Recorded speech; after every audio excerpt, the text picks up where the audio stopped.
News, info sur NTV et CNN Télévision. Côte d'Ivoire, édition spéciale. Le deuxième congrès de l'histoire de la Côte d'Ivoire s'est tenu le 19 avril 2022 dans la capitale administrative Yamoussoukro, avec un discours très attendu du président de la République de Côte d'Ivoire, son Excellence Alassane Ouattara. L'information multiplex sur CNN et NTV. Arrivé à Yamoussoukro aux côtés de son épouse, Madame Dominique Ouattara, le chef de l'État de Côte d'Ivoire rayonnant choisit cette date en plein Ramadan 2022 et à la fin du carême chrétien, au lendemain de la fête de Pâques. Bain de foule, salutations et petites phrases aux uns et aux autres qui tous étaient présents à cette réunion à Yamoussoukro le 19 avril 2022. Une date qui restera dans l'histoire de la politique en Côte d'Ivoire. Étaient présents l'exécutif ivoirien au complet, les membres des deux chambres du Parlement, à savoir les honorables députés avec en tête le président de l'Assemblée nationale de Côte d'Ivoire par intérim, l'honorable Adama Bitogo, et les vénérables sénateurs de la République de Côte d'Ivoire avec à leur tête le président du Sénat Jeannot Ahoussou, en présence du clergé et du corps diplomatique accrédité en Côte d'Ivoire. Le message de bienvenue à tous et l'annonce de la solennité revient de droit à M. Ahoussou Jeannot, président du Sénat.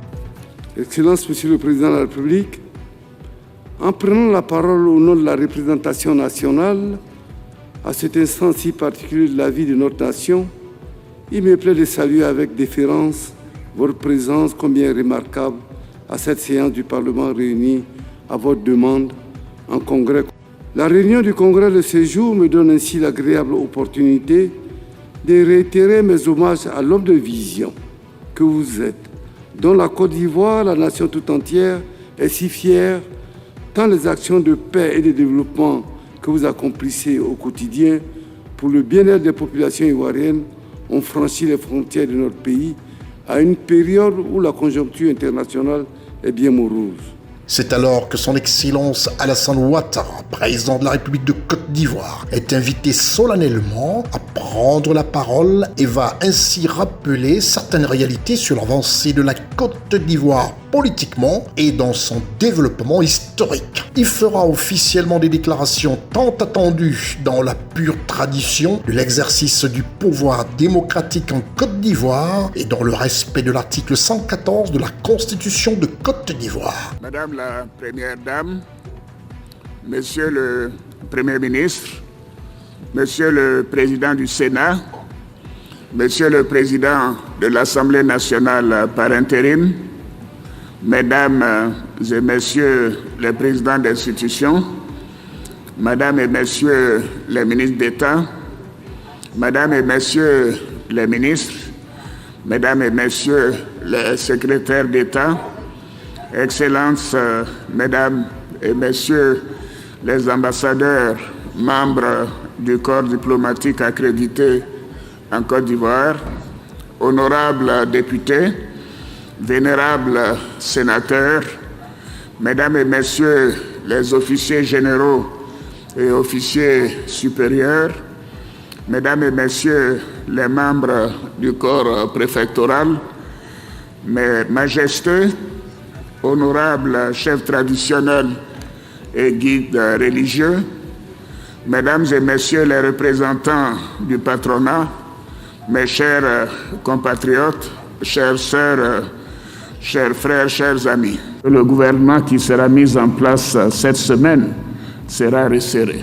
Monsieur le Premier ministre, vous avez eu mes instructions à cet effet.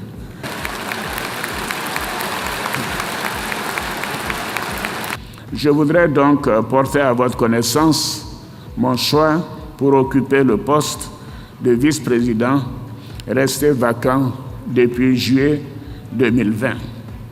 Il s'agit d'une personnalité qui a fait la preuve de ses qualités personnelles et professionnelles à toutes les hautes fonctions qu'elle a occupées dans l'administration publique, dans le gouvernement ivoirien et à l'extérieur de la Côte d'Ivoire. C'est une personnalité ayant une grande expérience gouvernementale pour avoir occupé les fonctions de directeur de cabinet du Premier ministre de 2007 à 2010 avec rang de ministre, ministre de la Construction, de l'Urbanisme et de l'Habitat, C'est un technocrate hors pair qui a occupé de hautes fonctions à la Banque centrale des États de l'Afrique de l'Ouest et qui a su contribuer au rayonnement de notre pays en Afrique et dans le monde en tant que gouverneur de cette grande institution depuis 2011. Il a exercé cette haute fonction régionale avec compétence, rigueur et dévouement. C'est un brillant économiste, un homme compétent et travailleur qui a aidé à la réforme du franc CFA, ce qui fut une opération délicate. Enfin, c'est un homme de consensus et de probité qui a toute ma confiance. Conformément à l'article 78 de la Constitution, le Conseil constitutionnel vient de confirmer ce matin même ses conditions d'éligibilité pour être nommé à ce poste. Monsieur le Président du Sénat, Monsieur le Président de l'Assemblée nationale par intérim, honorables députés, vénérables sénateurs, mes chers compatriotes, je pense que vous l'avez bien deviné. J'ai donc porté mon choix sur Monsieur Tchemoko Meïlie Koné.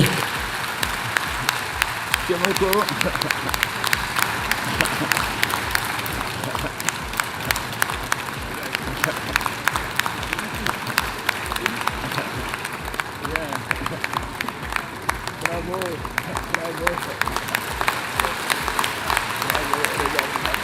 C'est désormais officiel. La Côte d'Ivoire a un nouveau vice-président, un technocrate discret et efficace. Son Excellence, M. Tchemoko Meïlie Koné, est reconduit dans ses fonctions le Premier ministre de la République de Côte d'Ivoire, M. Patrick Achi. Restez des nôtres et bonne suite des programmes sur CNN et NTV.